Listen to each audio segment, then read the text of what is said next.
Da palavra. Coloque a mão no seu coração, feche seus olhos.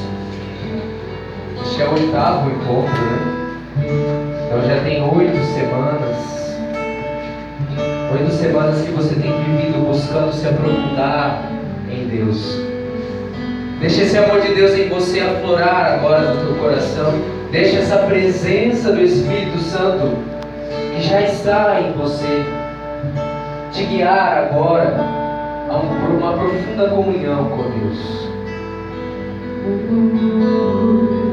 Eu não mereço ser chamado teu servo, Senhor.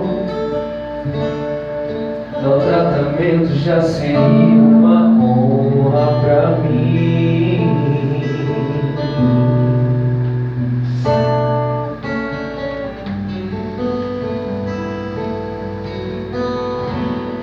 Poder ouvir e obedecer o que manda, Senhor, sem importar quem eu sou, pra onde eu vou, de onde eu vim. Mas Deus quer intimidade, mas tu queres intimidade.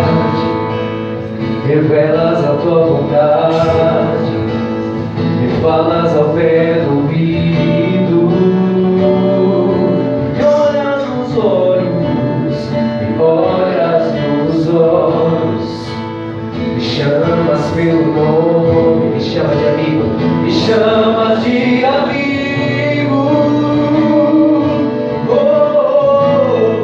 Eu não preciso de mais nada, nada, nada. Eu não preciso de mais nada. Eu não preciso de mais nada, nada, nada, só do teu amor. Cante isso, eu não preciso de mais nada. Eu não preciso de mais nada, nada, nada. Eu não preciso de mais nada. Eu não preciso de mais nada, nada, nada. Só do quê? Só do teu amor. Diga assim comigo: eu sei que sou amado pelo meu Senhor. Diga comigo: eu sei que Ele não quer me apenas como servo, mas me quer como amigo.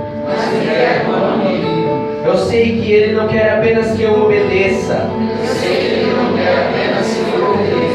Ele quer que eu ame. Ele quer que eu ame. Como amar a Deus? Como nós podemos amar a Deus? Eu pergunto a você, meu irmão, minha irmã.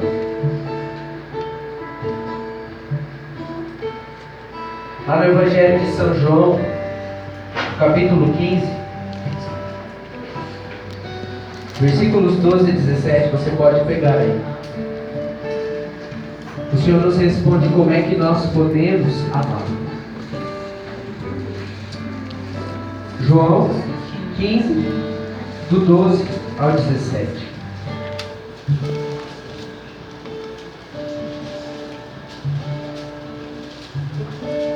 Evangelho de São João, capítulo 15, versículo 12 ao 17.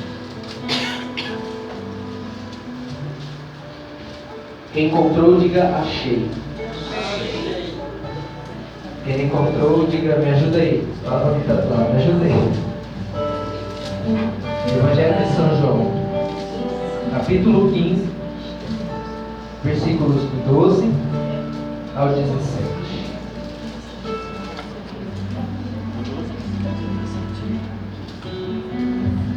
Eu não preciso de mais nada, nada, nada. Eu não preciso de mais nada. Eu não preciso de mais nada, nada, nada. só no teu amor. Eu não preciso de mais nada, nada, nada. Eu não preciso de mais nada. Eu não preciso de mais nada, nada, nada. Vamos ler juntos então? Bem forte. Este é o meu mandamento: amai-vos uns aos outros, como eu vos amo. Ninguém tem maior amor do que aquele que dá a sua vida por seus amigos. Vós sois meus amigos, se fazeis o que vos mando. Já não vos chamo servos, porque o servo não sabe o que faz o seu senhor. Mas chamei-vos amigos, pois vos dei a conhecer tudo quanto ouvi de meu Pai. Não fostes vós que me escolhestes, mas eu vos escolhi e vos constituí para que vades e produzais frutos, e o vosso fruto permaneça. Eu assim vos constituí, a fim de que tudo quanto pedirdes ao Pai em meu nome, Ele vos conceda. O que vos mando é que vos ameis uns aos outros. Vamos repetir o versículo 17? O que vos mando é que vos ameis uns aos outros. Fala para quem está do seu lado aí, o que Jesus mandou? Que vos ameis uns aos outros. Fala para quem está atrás de você aí, o que Jesus mandou? Que vos ameis uns aos outros. É um mandamento, não é um pedido, não é uma sugestão, é um mandamento. Aponta o dedo indicador no meio do nariz do irmão que está ao seu lado e fala: Ele mandou! Ele mandou! A gente sabe que mandamento não é feito para ser questionado, não é feito para ser nem sequer entendido. É feito para ser obedecido. Mas quanta dificuldade nós temos em obedecer a Deus, sim ou não? Sim. Se nós não tivéssemos dificuldade de obedecer a Deus, não teria por que existir o seminário de vida, não teria por que existir o grupo de oração, e ouso dizer que não teria por que existir a igreja. A igreja só existe porque nós homens somos fracos, que precisamos de ajuda para voltar a Deus. Preste atenção, eu não disse ajuda para ir até Deus, eu disse ajuda para voltar a Deus, porque nós fomos criados à imagem e semelhança de Deus. Quando Deus nos sonhou, e eu sei que você já ouve isso há 8 semanas, vamos então dar uma recapitulada aqui, né, em tudo que nós já estudamos e rezamos nessas 8 semanas. Nós estamos aqui ouvindo a palavra de Deus, como nós dissemos no momento de oração, porque o nosso coração é um terreno fértil, né? Foi o primeiro tempo, Senhor. E quando ouvimos a palavra de Deus, qual é a primeira verdade que vem à tona? Quando nós começamos a rezar, qual é a primeira verdade que vem à tona? Quando nós começamos a pensar em tudo que Deus fez por nós, em tudo que Jesus, como homem, morto, crucificado e ressuscitado, fez por nós, qual é a verdade que vem à tona? Eu sou amado por Deus. Bata no seu peito e diga isso mais uma vez. Eu sou amado por Deus. E aí eu te pergunto, meu irmão, você é digno desse amor? Por tudo que fazemos, pelos nossos pensamentos, comportamentos, a verdade é que nós somos uns traíras, né? Alguém que não mede esforços para fazer nos sentirmos amados. Nós viramos as costas para eles para buscar apenas os nossos prazeres, os nossos interesses, a nossa vontade. Essa é a verdade. É assim que nós somos. Egoístas. E alguns dizem assim que somos egoístas por natureza. É mentira.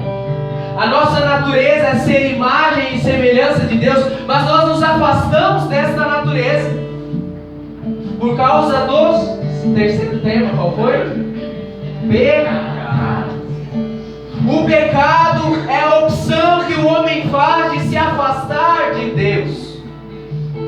quando escolhemos fazer aquilo que é melhor para nós, e não interessa o outro, e não interessa quem está perto de mim, quem está longe, muito menos interessa o que Deus quer para mim. Eu vou fazer o que eu quero. Quando nós fazemos essa escolha, nós automaticamente estamos fechando as portas para o que Deus quer para nós. Isso se chama pecado. E o primeiro pecado, a palavra de Deus nos ensina que o pecado, ele não morre naquilo que você faz na sua vida. Ele tem consequências até a 4ª geração da nossa família. E o pecado original tem consequências até hoje. Não é da natureza do homem ser pecador, é da natureza do pecado gerar mais pecado, e é por isso que nós já nascemos no pecado, porque os nossos primeiros pais pecaram e nós herdamos esse pecado. Mas Deus, em sua infinita misericórdia, não nos abandona. Fala para quem está do seu lado: você não é um abandonado.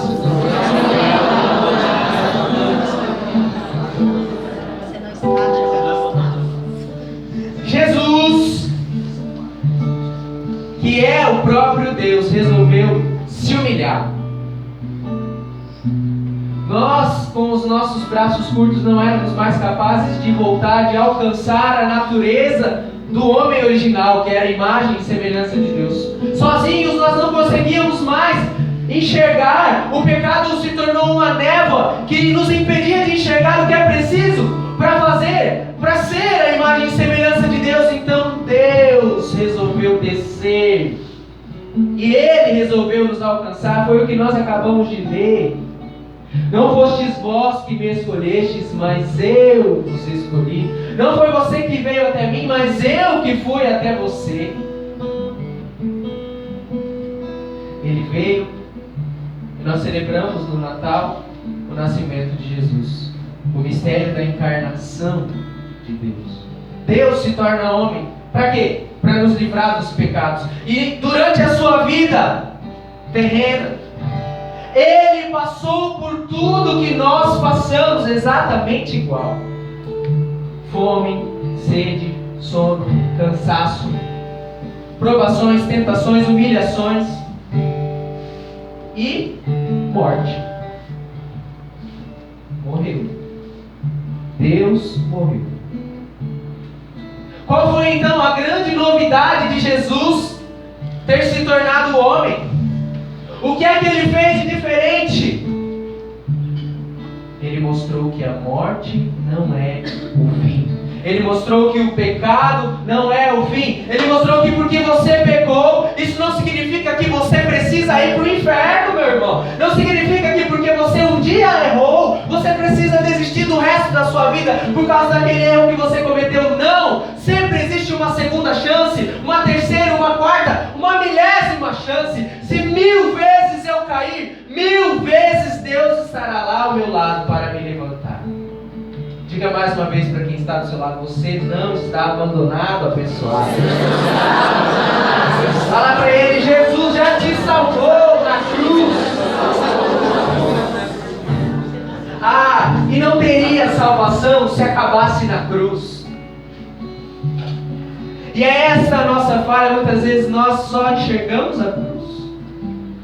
E muitas vezes os nossos irmãos protestantes nos criticam. Muitas denominações, não todas, mas nos criticam por carregarmos a cruz e por levarmos Jesus crucificado. Algumas denominações cristãs aceitam a imagem da cruz, mas não com Jesus, porque eles dizem Jesus ressuscitou. Mas, meus irmãos, só existe uma cruz que nos redime, a cruz de Cristo. Por isso é que Cristo está na cruz. Por isso é que veneramos o Cristo. Nós somos a igreja da cruz. Por causa dos nossos erros, nós deveríamos sim ir para o inferno. E eu pergunto a você: quem é que vai para o inferno? Quem é que foi para o inferno no seu lugar?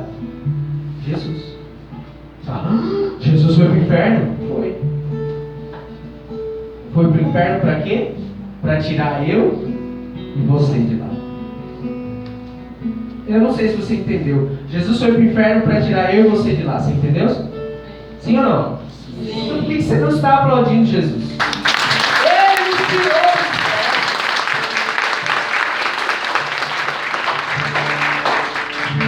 E aí eu pergunto a você mais uma vez: você merece esse amor, sim ou não? essa bênção maravilhosa que está aí do seu lado. Olha essa belezura de Deus que está aí, a imagem e semelhança do Criador. E veja se esse abençoado, do jeito que ele é aí, merece o seu amor.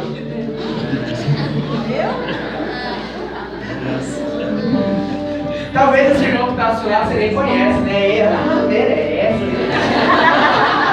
Ele é lindo, sim, é de Deus, filho de Deus amado, né? Te amo. Mas agora eu quero que você pense naquele abençoado lá da sua casa. Aquele abençoado da sua família. Aquele que te faz perder noite preocupado. Aquele que te faz perder noite chorando de raiva. Aquele que já te fez vezes e vezes catar as suas roupas e colocar na mochila e falar: eu vou embora dessa casa. Pensa nele agora. Pensa nele, né? Essa pessoa abençoada. Às vezes não é da sua casa, né? Às vezes é lá do seu trabalho. Pensa nesse aí do seu trabalho, que está o dia inteiro ali inventando conversinha para fazer você cair, para tomar o seu lugar, o seu posto ali no trabalho. Pensa nesse abençoado aí. E eu te pergunto agora, ele merece o seu amor, sim ou não? Não tem vergonha não, irmão? Não merece. Não merece. É verdade, não merece. Mas isso não é justificativa para você desistir de amar. Se nós queremos ser imagem e semelhança de Deus, se nós queremos ser perfeitos, como o Pai do céu é perfeito, nós precisamos imitá-lo. E Jesus, mesmo sem que nós mereçamos, nos ama. Agora olha para esse abençoado que está ao seu lado e fala assim para ele: mesmo sem você merecer, eu vou continuar amando você, meu irmão. Agora põe a mão no seu coração, pensa naquele abençoado que fala: mesmo sem ele merecer. Mas irmão, eu não vou falar o que eu ia falar, porque senão eu vou fazer você mentir, né? Mas eu vou falar assim: mesmo sem ele merecer, eu vou tentar amar ele. Pode falar assim. Mesmo sem ele merecer, eu vou tentar amar ele. Por que tentar, irmão? Nós precisamos tentar. Porque muitas vezes não conseguimos. Por que nós não conseguimos? Por causa do nosso pecado. Nós temos mania de projetar os nossos defeitos no outro. Nós temos mania de projetar as nossas carências no outro. A gente quer que o outro supra aquilo que nós precisamos fazer. Quando na verdade o outro é tão pecador, e tão humano, e tão errado quanto nós mesmos somos. E quantas vezes nós falamos e apontamos o dedo para falar do defeito de outra pessoa, sendo que esse é um defeito que nós mesmos fazemos. Muitas eu faço isso. E qual é a saída, meus irmãos?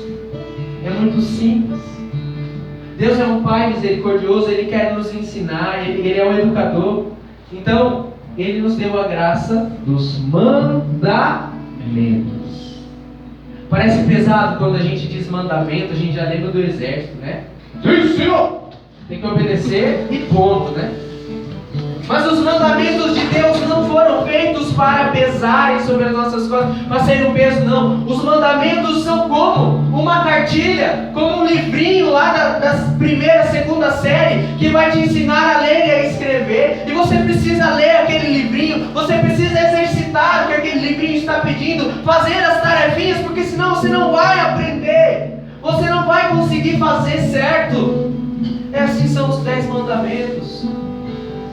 E Santo Agostinho ensina, poucos sabem disso, que nas 2 tábuas da lei, onde Moisés subiu ao monte para Deus escrever os 10 mandamentos, a gente já imagina, né? São 10, 2 tábuas, 10 dividido por 2.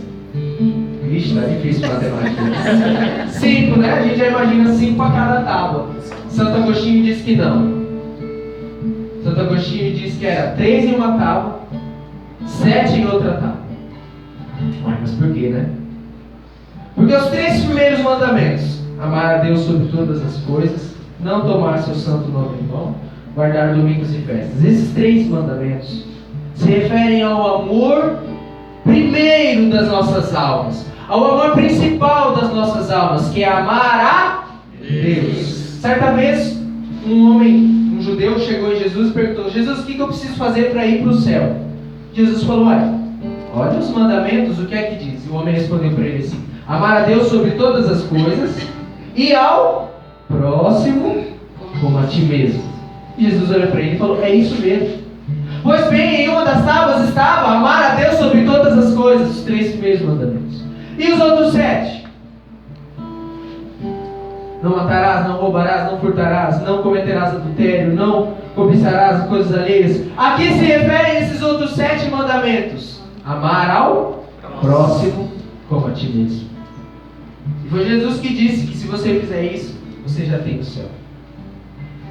E como é difícil para nós amar a Deus, ainda mais você agora que está fazendo seminário, né? Quem está apaixonado por Jesus, levanta a mão e diga: eu. É tão fácil para nós agora querermos: nossa, não, eu vou jejuar, não, eu vou fazer a tarefinha, eu vou fazer a lectio, todo dia acorda cedo para rezar, ou antes de dormir está lá com a Bíblia rezando, eu amo Jesus, e vai para a comunhão e quer ficar lá o dia inteiro na igreja rezando, porque amar a Deus é bom demais, sim ou não? Sim! E amar ao próximo?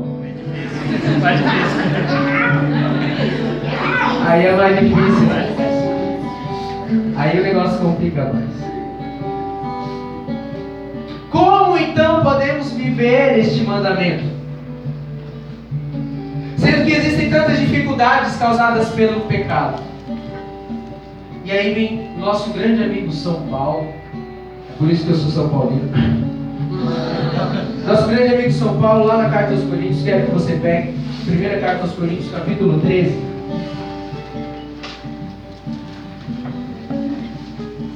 Ou melhor, vamos pegar do 12 aí que eu quero te mostrar uma coisa. Pega do 12, 4, ou melhor, 8, pega 12, 8. 1 Coríntios. Cuidado aí, tem 2 Coríntios, 1 e 2 Coríntios. Olha aí, 1 Coríntios. 1 Coríntios 12. Qual é o título aí desse capítulo? Pode falar bem alto. Alguns está escrito a diversidade dos carismas, o dom do Espírito. Na minha está escrito dons espirituais. Enfim, do que esse capítulo 12 da carta de São Paulo aos Coríntios vai tratar? Dos carismas ou dos dons. E aí, lá no 8, você não precisa ler em voz alta não, mas acompanhe a leitura. Ele vai falando assim: a um é dada pelo Espírito a palavra de sabedoria, a outro uma palavra de ciência, por esse mesmo Espírito a outro a fé, pelo mesmo Espírito a outro a graça de curar as doenças, no mesmo Espírito, a outro o dom de milagres, a outro a profecia, a outro o discernimento dos espíritos, a variedade das línguas, a interpretação das línguas. Ele vai citando uma lista de dons, que depois desse seminário você vai fazer um seminário de dons, que aí a gente vai estudar dom por dom, né, para entender melhor. Mas ele vai citando no capítulo 12 uma lista de dons e vai dizendo como eles devem ser vividos, explicando por que eles existem, para que servem, como devem ser vividos. E no capítulo 13 ele chega no dom dos dons. Vai lá, 13 versículo 1. Vamos ler juntos em voz alta. Ainda que eu falasse as línguas dos homens e dos anjos, se não tiver caridade, sou como bronze que soa, ou como símbolo que retine. Mesmo que eu tivesse o dom da profecia e conhecesse todos os mistérios e toda a ciência, mesmo que tivesse toda a fé, a ponto de transportar montanhas, se não tiver caridade, não sou nada. Ainda que distribuísse todos os meus bens em sustento dos pobres, e ainda que entregasse o meu corpo para ser queimado, se não tiver caridade, de nada valeria. A caridade é paciente, a caridade é bondosa, não tem inveja, a caridade não é orgulhosa, não é arrogante, nem escandalosa, não busca os seus próprios interesses, não se irrita, não guarda rancor, não se alegra com a injustiça, mas se rejubila com a verdade. Tudo desculpa, tudo crê, tudo espera, tudo suporta. A caridade jamais acabará. As profecias desaparecerão, o dom das línguas cessará, o dom da ciência findará. Amém. Amém. Palavras do Senhor. Graças a Deus. Pega comigo aí o versículo 4. Dá uma olhada rapidinho aí em cada uma das coisas que ele fala sobre a caridade. E quando ele fala aqui caridade, nós sabemos que podemos ler também amor. Paciente, bondoso, sem inveja, sem orgulho. O que São Paulo está fazendo aqui, meus irmãos? Como Deus é maravilhoso, né? Nós somos o pior aluno da classe é a gente, né? Aí o professor tem que ir lá explicar com calma, coisinha por coisinha. São Paulo está nos dando aqui a receita de bolo do amor ao próximo. Vamos lá, vamos pegar alguns aqui só como exemplo. Isso aqui é tarefa de casa, você vai ter que ler depois, com calma, ver se você está... Mas vamos começar aqui, só para dar um exemplo. A caridade é paciente. Você tem sido paciente com seus irmãos? Por quê? Você já parou para pensar o quanto as pessoas que estão perto de você precisam ter paciência com você? Talvez em coisas diferentes, né? Algumas pessoas, por exemplo, têm dificuldade para, não sei, fazer as tarefas de casa, né? Algumas pessoas são ótimas no trabalho, são ótimas, crescem no emprego o tempo todo, no estudo também, só tiram notas boas, mas quando chega em casa não faz nada. E aí quem sofre é a mãe e o pai que arruma a casa, que limpa a casa. Só sabe bagunçar, não arruma nem a cama. Olha para quem está do seu lado e fala assim: sua mãe já teve muita paciência com você, né? Às vezes tem mãe que não é paciente também, né? Aí para as mamães que estão aqui, né? Pensa o seu filho também, todas as vezes em que ele teve que te ensinar a mexer no WhatsApp, né? Todas as vezes que seu filho teve que te ensinar a mexer no Facebook. Todas as vezes que o seu filho te ajudou a fazer alguma coisa. Todas as vezes que o teu filho teve que aguentar o seu temperamento, mamãe. Às vezes que você descontou coisas que seu filho não tinha nem culpa, você descontou do coitado. E embora ele tenha falado de ir embora de casa, ele ainda está lá. É claro que ele depende da sua comida, do seu teto, mas ele está lá. Olha para quem está do seu lado. As pessoas, fala para ele assim: as pessoas têm paciência com você.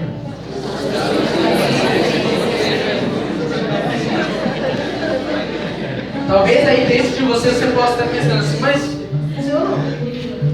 eu quase sou quase perfeito. Ninguém precisa ter paciência comigo para nada. Então beleza, vamos pro próximo aí, ó. A caridade é bondosa. E aqui eu quero me lembrar de um exemplo. Não sei, você já pregou aqui no seminário? Já? Então talvez ele já contou essa história. Não sei se ele já contou. Eu sou irmão do Gabriel, né, pra quem não sabe. Ei, Gabriel. Na verdade eu nem me apresentei, né, gente? Meu nome é Jonas. Agora que meu nome é Jonas, tenho 23 anos, né? Sou casado há 3 meses, graças a Deus. Minha esposa Caroline, para honra e glória do Senhor Jesus, está grávida também. Vai fazer 3 meses, né? Ela pregou no primeiro seminário. Quem estava no primeiro, minha esposa Caroline. Eu já está em casa de repouso, né? Com a barriguinha lá. E Meu pai já estamos muito felizes. No Natal já estaremos com o neném no colo, graças a Deus. Sou irmão do Gabriel, Débora, filho do Serginho e da Nilda. Sou do Ministério DOG. Estou esse tempo aí sem conseguir ir nas missões e no grupo por conta, né, de ter que estar cuidando da minha esposa e das coisas de casa. Porque aí a esposa começa só a vomitar. Quem tem que limpar a casa? Enfim, não vamos entrar nesses detalhes. Teve uma vez que meu irmão e Débora resolveram brincar de capoeira. Vocês lembram dessa história? Ele contou aqui, sim ou não? Não? Ele não conta essa história. Bom, eles resolveram brincar de capoeira. Nós estamos falando aqui da bondade, né? E aí eles estavam brincando. Não lembro exatamente qual foi o golpe, se foi chute, se foi rabo de arraia. Foi rabo de arraia, né? Rabo de arraia. Não sei o que aconteceu lá, que ele começou a sangrar, né? Deu no nariz dele, né? Ela deu no nariz dele e começou a sangrar. E aí, a avó, né? Foi a avó que viu. Nossa avó viu. Era a hora da vingança. Ele estava com a minha irmã nas mãos, ele poderia entregar. Foi ela.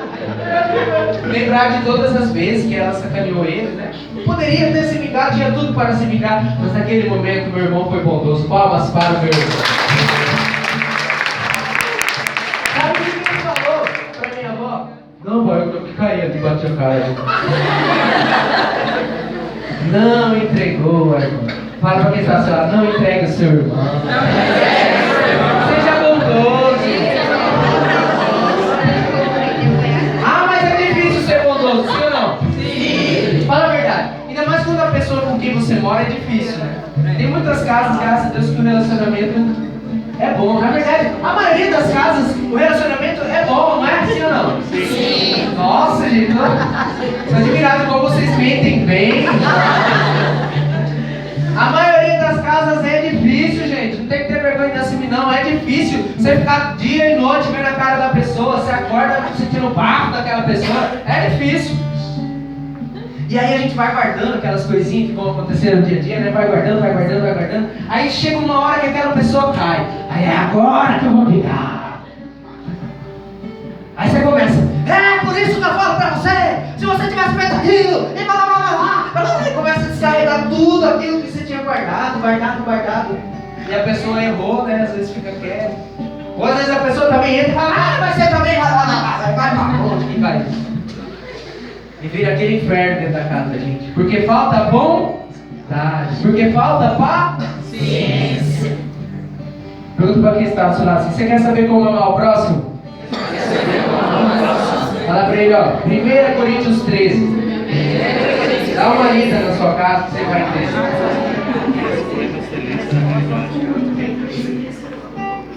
Depois, além disso, também tem uma passagem que me toca muito. No começo da minha caminhada no Ministério Jovem, Deus falou muito comigo com este livro. É a carta de São Paulo aos Efésios. Eu queria que você pegasse lá.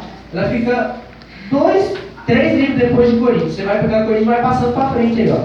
Vai passando para frente, vai chegar em Efésios. Coríntios, aí Gálatas e depois Efésios. Se você chegar em Filipenses e Colossenses, já passou. Efésios. Capítulo 5.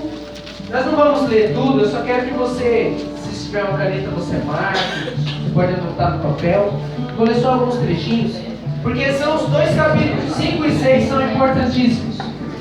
Para mim, esses 2 capítulos, Efésios 5 e 6, se a gente conseguir, né, para entender, ele sintetiza bem algumas áreas da nossa vida em que nós podemos exercer o amor ao irmão de uma maneira muito real, muito prática, né, muito física. Ele vai falar aqui, ele começa dizendo assim, ó, eu vou ler, você não precisa acompanhar, né? Leia em casa depois, Efésios 5 e 6. Mas ele diz assim, ele começa dizendo assim, sede, pois, imitadores de Deus. Foi o que nós dizemos no começo, né? Nós precisamos voltar a Deus, voltar a ser a imagem e semelhança, ou seja, imitar a Deus. Sede, pois, imitadores de Deus, como filhos muito amados. Nós somos amados, temos que ser imitadores de Deus. Aí ele vai falando, progredir na caridade, segundo o exemplo de Cristo, que nos amou e por nós se entregou a Deus como oferenda e sacrifício agradável. O que é que Jesus fez por amor a nós? Se entregou a Deus como oferenda e sacrifício agradável. Aí está o segredo, irmãos. Quando aparecer uma coisa difícil de fazer pelo outro, uma situação em que você vê que é que vai doer para fazer, eu ouso dizer para você que é aí que você tem que fazer. E enquanto não doer na gente para fazer, ainda não é amor de verdade. É o próprio Jesus que diz lá no Sermão da Montanha, ele diz assim: se vocês amarem só quem ama vocês, que recompensa que vocês vão ter? Até quem é ruim faz isso, né? Tá lá o Joesley Batista lá. Você acha que ele não amava o Temer? Ele amava na hora que o Temer estava Agora o Temer odeia, né? Amar quem nos ama, quem nos favorece, quem nos dá benefício é fácil. Na hora que a pessoa não merece, é que é difícil. É aí que nós temos que ser este sacrifício. É essa mesma palavra, sacrifício, oferenda a Deus. O Lúcio sempre gosta de dizer: ama-me quando menos mereço, porque é quando eu mais preciso. Vamos dizer isso? Ama-me quando eu menos mereço, porque é quando eu mais preciso. Nós não conseguimos enxergar que a pessoa que está ali nos infernizando, né? Que está ali enchendo o nosso saco, que está ali querendo botar a gente para fora de casa às vezes, né? A gente não consegue enxergar que essa pessoa também está precisando de ajuda. A gente não consegue enxergar que a natureza dela é a imagem e semelhança de Deus. Não é aquilo que ela está fazendo ou falando naquela hora. Ela pode te xingar, ela pode te expulsar de casa, ela pode fazer o que for com você. Ela não é aquela pessoa. No fundo, dentro dela está o Espírito Santo, está a imagem e semelhança de Deus. E ela precisa de ajuda para voltar. E a melhor ajuda que nós podemos dar é nos oferecer em sacrifício e amar aquela pessoa do jeito que ela está. Daquele jeitinho que ela está. Eu ia amar ele se ele mudasse, né? Se ele mostrasse pelo menos vontade, porque quem quer mudar mostra, né? Não é só falar, a pessoa mostra em atitudes. Aí eu vou amar ele, mas aí é fácil. Você quer amar a pessoa perfeita? Eu amo qualquer pessoa se for perfeita. Eu me casei no dia 18 de fevereiro e meu dedo, esse dedo aqui, estava desse tamanho, assim, mais ou menos o tamanho do microfone aqui no dia do casamento. Coloquei uma fitinha para disfarçar, né? Tava feio. Eu não sabia nem o que era, só tava doendo, latejando. Mas se eu for ver as fotos do casamento, a maioria eu tô assim, ó. Porque a hora que eu abaixava a mão, começava a doer. Aí o povo até ficou tirando sarro de mim, meus amigos chegavam lá e falavam: muda de pose aí, você só fica assim, né? No domingo, no sábado a gente casou. No domingo de manhã, dia do pronto-socorro. Ali, irmãos, eu vi que eu não errei na minha escolha. Porque se fosse para ir comigo para São Paulo, eu tenho certeza que teria fila de mulheres. Não por mim, pela viagem. Pela viagem, né? Não por mim, mas pela viagem. Se fosse para ir para São Paulo, quem gostaria de ir para São Paulo com a viagem paga aí? Levanta a mão. Eu gostaria, né? Não pela pessoa, mas pela viagem.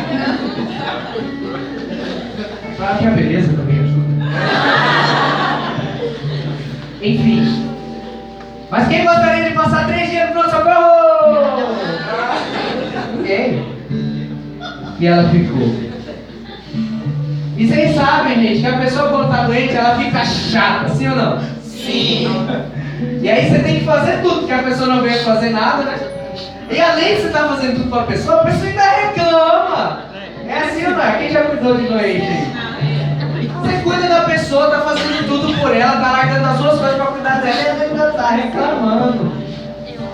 E a gente também já foi doente, não adianta você falar dos outros, porque você também fica assim que eu sei. E não é por culpa nossa, né? Só que você tá, às vezes, naquela dor de estômago, qualquer doencinha que você dá, uma gripe, você já fica irritadíssimo. Tudo incomoda. E ela aguentou 3 dias no pronto-socorro. Uma salva de palmas para minha esposa. 3 dias no chato do Jonas. Coitado dela, eu tenho pena. Mas, meus irmãos, porque naquele dia ela se ofereceu em sacrifício, em oferenda a Deus. Por isso é que ela fez aquilo mais por amor a Deus do que por amor a mim. Porque lá dentro, né, no pronto-socorro, teve dia dela querer ir embora. Que raiva dela, que ela passou toda ali comigo. Mas ela ficou. Com raiva e tudo, mas ficou. Por causa desse sacrifício, meus irmãos, passou-se um mês. Começou a passar mal. Aí cortou grávida. Vamos fazer o exame. Aí deu negativo. Aí teve um dia que ela passou muito mal, a gente foi lá para a UPA. O médico falou, vai fazer exame de sangue. No outro dia saiu o resultado positivo. Deus fez um milagre depois do sacrifício. Deus fez um milagre depois do amor. Deus fez um milagre depois da entrega. Deus fez um milagre depois da dor. É assim que é. Essa é a lição de Jesus para nós. Depois da cruz, meu irmão, você pode até ficar 3 dias ali no sofrimento, mas vem ressurreição. E eu posso falar isso com propriedade, porque foi 3 dias certinho que eu fiquei no pronto-socorro. Depois do 3º dia eu saí. E Deus fez um milagre, nos deu uma criança que está crescendo, já vai fazer 3 meses, sem precisar de tratamento, sem precisar de nada, para a honra e glória do Senhor Jesus Cristo. Opa, que amor! E aí você se pergunta e briga com Deus tantas vezes do porquê dele não ouvir as suas orações, do porquê, Senhor, se eu vou em tanta missa, eu ajoelho todo dia, eu rezo o rosário, você está amando com quem você mora? Você está amando as pessoas da sua casa? Você está amando a pessoa do seu trabalho? Se eu não tiver amor, eu não sou nada. Pode rezar, 1000 Ave Maria, novena, xerecanta lá na praia, pode fazer tudo o que você quiser. Todas as novenas do mundo. Se você fizer sem amor, se você fizer com raiva, se você fizer como uma obrigação, não vai valer para Deus. Mas se você tiver coragem um dia, jovem, de chegar em casa mesmo cansado da faculdade ou da aula, do trabalho que seja, e ver a sua mãe varrendo, lavando roupa, seja lá o que for, e a louça suja, se você tiver coragem de ir lá e lavar aquela louça, por amor à sua mãe, por amor a Deus, eu ouso dizer para você que aquilo vai valer mais do que 5 milhões de jejuns. Se você tiver coragem de perdoar o seu pai e a sua mãe por tudo que eles já disseram para você, meu irmão, minha irmã, isso vai valer mais do que 1 milhão de rosários que você rezar. Se você, mãe, você, pai, tiver coragem de perdoar o seu filho por toda a dor que ele te fez passar, e você continuar, mesmo ele não respondendo, mesmo parecendo que ele nem quer a sua ajuda, se você continuar oferecendo e tentando ajudá-lo, eu ouso dizer para você que isso vai valer muito mais do que todas as noites da sua vida que você rezou por ele. Porque a caridade encobre uma multidão de pecados. É a palavra de Deus que ensina. E aqui, nesses capítulos 5 e 6, eu vou ler só alguns trechinhos para você ter uma ideia de como, de maneira tão prática, nós podemos fazer isso. Lá no versículo 22, não precisa ler, eu só vou citar para você entender. Versículo 22 de Efésios 5 diz assim: as mulheres sejam submissas a seus maridos como ao Senhor, pois o marido é o chefe da mulher, como Cristo é o chefe da igreja, seu corpo, da qual ele é salvador. Ora, assim como a igreja é submissa a Cristo, assim também o sejam em tudo as mulheres a seus maridos. E muitas pessoas ficam com raiva dessa passagem por causa do feminismo, do pensamento feminista, que diz que essa passagem, que o pensamento cristão, que o pensamento católico é contra as mulheres e rebaixa as mulheres. Porque mulher não pode ser padre, porque mulher não pode ser papa, porque mulher não é nada na igreja, porque isso, porque aquilo, porque a própria Bíblia fala mal da mulher, que a mulher tem que ser escrava do homem. Não é isso que a palavra está dizendo. A palavra está dizendo para você, mulher, que Deus constituiu você e o seu marido como um só. E se vocês são um só, mulher, você não pode tomar decisões sozinha. Você não pode querer humilhar o seu esposo na frente dos seus filhos. Porque você é mulher. E é assim que o mundo tem ensinado. Não, a mulher tem que mostrar que ela é mulher. E aí na frente de todos os amigos do seu esposo, você vai lá e humilha ele.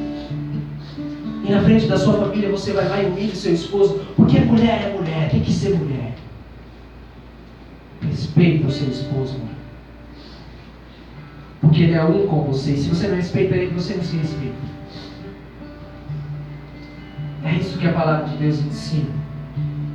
A submissão não no sentido de escravidão, mas a submissão no sentido de um amor que se entrega.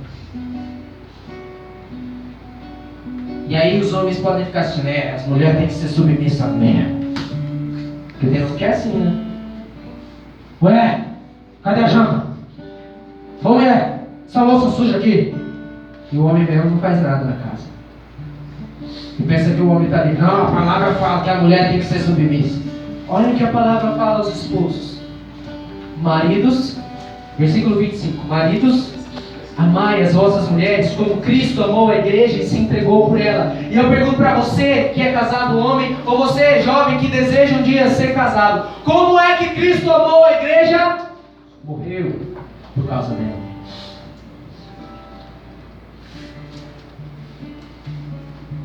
Se você não consegue lavar uma louça para sua mulher, você não tem coragem de falar para mim que você tem coragem de morrer pela sua mulher. Se você tem coragem de passar um dia que seja, passar pano na casa para ela poder descansar, você vem falar para mim que você tem coragem de morrer por ela. Comece das pequenas coisas. Entre marido e mulher, namorado e namorada, noivo e noivo. Comece das pequenas coisas. Por que a palavra começa por esse relacionamento de marido e mulher, de esposo e esposa, de namorado e namorada, que seja? Porque esse é o mais difícil, é a pessoa com quem a gente passa mais tempo, é a pessoa que a gente melhor conhece os defeitos. E é a pessoa com quem, no caso do marido e da mulher, é a pessoa com quem a gente dorme e acorda. Então começa por aí, por onde é mais difícil. É mais difícil sim. Começa por aí. Mas não para aí. Depois de esposo e esposa, lá no versículo 6, capítulo 1, vem uma outra relação que é muito difícil para nós viver o amor. Diz assim, 6, versículo 1, Efésios 6, versículo 1 diz assim: Filhos, obedecei a vossos pais segundo o Senhor, porque isto é justo. Obedecei a vossos pais porque é justo. Nós não estamos falando aqui de um favor que você vai fazer para o seu pai e para sua mãe. Nós não estamos falando aqui de uma atitude bondosa, de quase que uma esmola que você vai dar para o seu pai e para sua mãe. Nós estamos falando de justiça. Você não tem ideia da dor que a sua mãe sentiu para te ter. Agora eu estou tendo ideia com a minha esposa grávida, tanto que a minha mãe sofreu, coitada, por causa de mim. A mulher sofre quando está grávida. Quem é a mãe? Levanta a mão aí. É verdade isso? A mulher sofre quando está grávida. E aí o filho tem o desaforo de vir falar: quem que é a senhora para falar alguma coisa para mim? Eu sou aquela mulher que te carregou 9 meses no ventre, que passei mal 9 meses e que aguentei muita dor às vezes. É justo, irmão?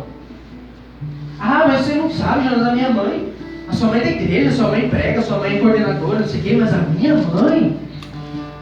minha mãe é cachaceira. Minha mãe não sai da beira do bar, Jonas, você não sabe. Ela chega em casa estressada, não sei o quê. Aí eu pergunto para você, beleza, sua mãe pode ter errado tantas vezes. E eu pergunto para você, e você, é perfeito? E você, é perfeito com ela, para começar? Não estou nem falando dos outros, porque se fosse falar dos outros, né, pior ainda. Mas e com ela, você tem sido perfeito? O que você tem feito para ajudar sua mãe a sair dessa vida? Você acha que gritar com ela? Você acha que responder as horas que a sua mãe briga com você?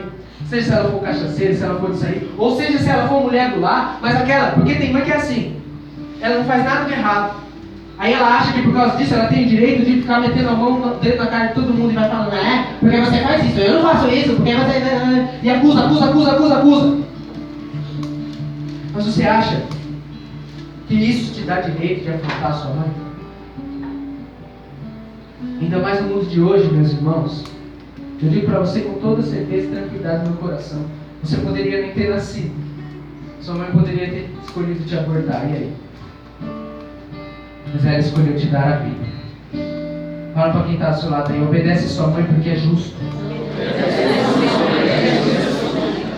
E o pai? O pai não fica grávido, não sofre dor. Meu pai, Jonas, pra você ter uma noção, meu pai eu nem conheço meu pai. Eu que tive que ir atrás do meu pai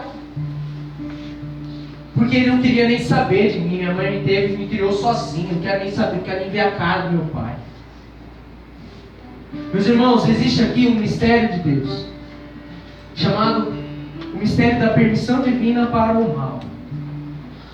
Ninguém, em toda a história da igreja, conseguiu explicar com profundidade o porquê Deus permite que exista o mal. Mas existe uma certeza para nós, irmãos, de que mesmo quando existe o mal, Deus é poderoso o suficiente para tirar daquele mal um bem maior. E se o seu pai não quer saber de você, ou não te criou, ou talvez o seu pai esteja na sua casa, mas não é nenhum exemplo de pai, eu digo para você, irmão, que eu não sei explicar o porquê de Deus ter feito isso, ter permitido isso acontecer dentro da sua família. Você tem uma certeza, Deus é poderoso para tirar desse mal, dos vícios e seja lá do comportamento do seu pai um bem muito maior. Se você tiver capacidade, irmão, eu ouso profetizar isso na sua casa agora. Se você tiver capacidade de perdoar o seu pai por todos os erros que ele cometeu com você e com a sua família, se você tiver capacidade de oferecer ao seu pai o amor que talvez ele não teve do pai dele, se você tiver coragem de oferecer ao seu pai o amor que ele talvez não recebeu também da mãe dele, e talvez não tenha recebido de ninguém, porque você também às vezes não tem coragem de chegar nele e perguntar: pai, como foi a sua história? Me conta. Como é que era, pai, a tua relação com seus pais também? Eu tenho certeza que se eu perguntar aqui, eu conto no dedo quem sabe como era a relação do seu pai com o seu avô. E nós sabemos que antigamente os tempos eram muito diferentes. A criança era criada na base da surra. E você acha que a gente não carrega esses traumas, meu irmão? Tenha misericórdia do seu pai. Talvez todos esses vícios e todo esse estresse que ele traz para sua casa, para sua família, talvez o fato dele ter fugido de você seja porque também o pai dele nunca teve coragem de ser pai para ele. Então tenha coragem você de ser uma luz de amor para o seu pai, porque ele precisa, meu irmão.